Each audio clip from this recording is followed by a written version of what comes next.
新闻头继续来关心台北捷运昨暗头5点外，有一个查甫人伫车顶抢攑鉸刀，虽然是无去攻击人，不过已经引起车厢内底其他的旅客惊惶，赶紧来通报。捷运人员是伫咧南港展览馆站将伊带落车，交予警方处理。经初步清查，该名男子系精神状况不佳，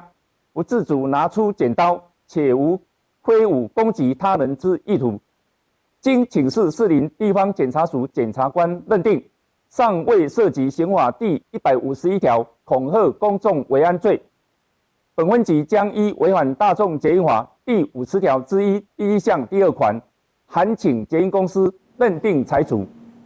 警方指出，这个查甫人是精神状况无介好，并无挑工要攑鉸刀来攻击人，所以是依照大众捷运法的规定来办。乌白炸镉刀啊，这款危险的物件会当罚1万块到100万块。